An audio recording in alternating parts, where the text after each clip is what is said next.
Fala pessoal, bem-vindos de volta aí ao canal. Hoje eu quero trazer para vocês uma informação para quem está pensando em importar discos de vinil. É isso mesmo.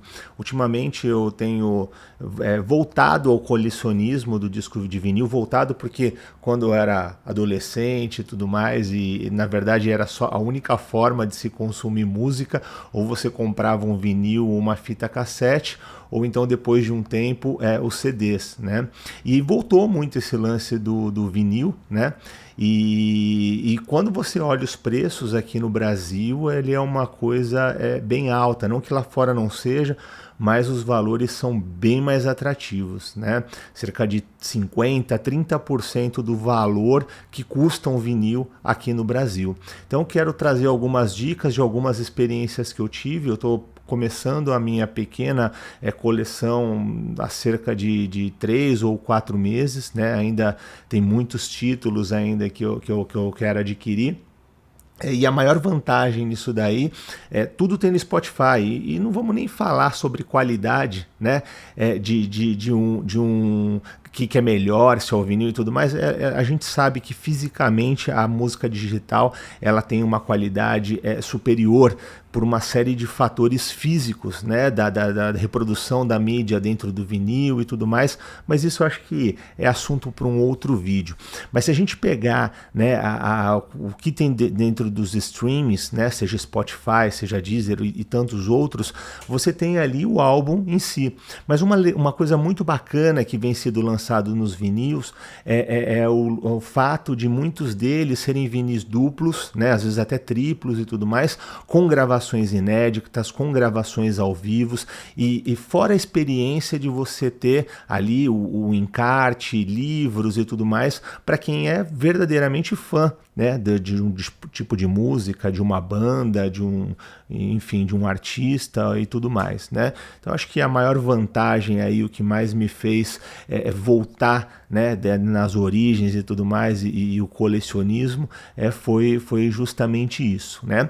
Mas indo direto ao assunto do vídeo, que a grande ideia para quem já está convencido, né, de fazer o colecionismo, né, de trazer o vinil, quais as experiências que eu tive, né? Primeiro de tudo, as duas lojas fora onde eu comprei foram a iMusic, da Dinamarca, e a Juno Records, da Inglaterra, né? Então essas foram as duas lojas que eu tive a experiência, fora de lojas do Brasil. Um ponto importante para ficar de olho também é que muitas vezes você está comprando numa Amazon, por exemplo, no Brasil, e na verdade você está trazendo de fora, né? Então demora, tem uns prazos extremamente longos e tudo mais. Então acho que essa primeira dica para vocês ficarem espertos, quem está comprando por aqui, e dar uma olhada nisso daí, para que você não pague o preço do Brasil, ainda corra talvez um risco de ser tributado, ou mesmo se não for tributado, mas que você tenha um período de espera, né? Que talvez essa é a maior desvantagem ali de você comprar numa empresa fora do Brasil, né? Então, assim, a primeira coisa, né, que a gente traz ali. Vamos falar primeiro da Juno Records, né? Essa empresa da Inglaterra. Eles têm um bom catálogo, tá? Tem bastantes opções e tudo mais, muitas coisas que você não encontra no Brasil, né? O preço deles é legal e o preço do frete também é bacana. Quais são as desvantagens que eu vejo dentro dessa empresa comparada com a outra que a gente vai falar, que é a iMusic, né? É justamente o rastreio, né?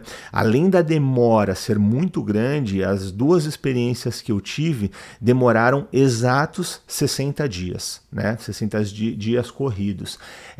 Você não tem nenhuma informação de rastreio, né? Eles não te dão um número de rastreio, eles não te dão um acompanhamento para você saber se o disco saiu de lá, se chegou na alfândega, se está parado no Brasil e tudo mais. E tem um outro ponto também que eu vejo como desvantagem, apesar de não ser um valor muito grande, que é justamente quando ele chega no Brasil. As duas experiências que eu tive, que chegou em Curitiba, eu ainda tive que pagar um custo de R$ 15 de postagem. Essa experiência eu não tive na iMusic, né, que eu comprei acho que umas 6 vezes já, eu já estou na minha 7ª compra, né, na iMusic, tá? Falando da iMusic, eles têm um catálogo, na minha visão, pelo menos para o estilo de música que eu gosto, até muito maior, um pouco maior do que a Juno Records, então eu acho maior, acho o site mais organizado, né? Tem um bom preço, comparado com o Brasil, essas duas lojas, é assim, como eu falei, existem vinis que custam 30% do valor do mesmo vinil aqui no Brasil, né? Eles têm fora a gama ser muito maior. A iMusic, ela te dá um código de rastreio, então você tem como ter um acompanhamento ali mais fiel. Eles até têm um aplicativo também da empresa de tipo Correios da Dinamarca, onde você tem o trânsito. Esse daí eu não consegui acompanhar, mas assim que chegou no Brasil, todo o acompanhamento é feito e é muito tranquilo. E assim, a rapidez. 10 dias, a média das entregas demoraram de 10 a 12 dias. Então eu acho que isso é muito legal, né? Eu vejo, comparado com a Juno Records, muito mais vantagens na iMusic. Para falar que não tem nenhuma desvantagem, se você tem, eles mandam no máximo 2 quilos no pacote, né? Lógico que se você quiser, por exemplo, se você passar muito desse peso, ou às vezes até com um peso menor, você vai ser taxado no Brasil, e eu vou falar sobre taxação mais para frente.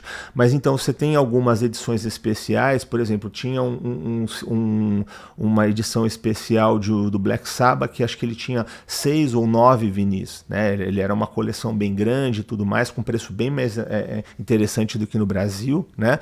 E eles não mandam para o Brasil justamente porque o peso ultrapassa isso, né? Então esse é um ponto aí de desvantagens. Eu fui taxado uma única vez, tá? Porque eu fiz a loucura de trazer 4 discos de uma vez só. E eu já entendi, ou pelo menos na minha experiência, 3 discos foram os limites onde eu não fui taxado. Não que eu não possa ser taxado. Falam lá da regra dos $50 ou do peso e tudo mais, mas na verdade pode ser que você seja já taxado, você tem que pagar para você receber, né? Infelizmente é assim, mas isso não vem ao caso. Mas enfim, eu com 3 discos eu não fui taxado, inclusive eu comprei 3 discos, sendo um duplo no meio, então vieram 4 vinis, né? Mas logicamente de 3 pacotes. E nesse caso eu não tive a taxação de alfândega, né? Então isso foi legal. A única vez que eu fui taxado foi quando eu trouxe 4 vinis de uma vez só dentro do mesmo pacote. Então uma outra dica que eu dou, que foi o que aconteceu, faça a compra e espera sair primeiro. Porque o que aconteceu quando veio esses 4 discos no pacote? Eu comprei 2 discos pela iMusic, passou um dia, eu comprei outros 2, mas esses 2 que eu tinha comprado da primeira vez não tinha sido despachado. Ou seja, eles juntaram tudo num pacote e mandaram. O grande problema é que quando chegou no Brasil, eu tive o pagamento de tributos, né? E aí, poxa, é ruim, né? Porque o que você está pagando ali, você poderia comprar outros vinis, né? Então, essa é a dica que eu dou. Quando for comprar, né? Compre de 2 a 3 discos. Eu acho que um não vale a pena por causa do custo de frete. Aí fica muito caro, você não consegue diluir entre o vinil, né? Entre os vinis que você vai comprar. Então, eu sempre compro ou de 2 ou de 3, né?